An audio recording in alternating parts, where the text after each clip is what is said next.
Aku ternampak satu drama tau.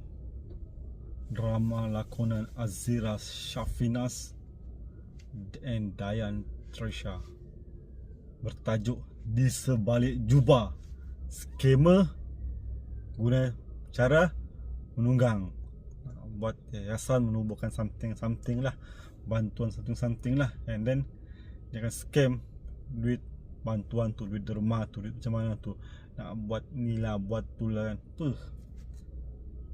Ni berbalik pada realiti hidup lah kan. Ya, aku benda ni mungkin terjadi, real sangat terjadi kan. Scam derma ni banyak. So kita kena berfikir secara logik lah kan. Kenapa ada orang boleh berperwatakan Islamik tapi scam duit macam ni? Berat. Yelah, dah lah scam tu cantik kan, TikTok pula tu kan.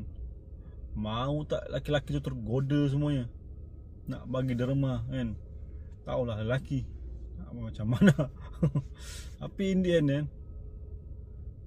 benda tu realiti lah bagi aku kan.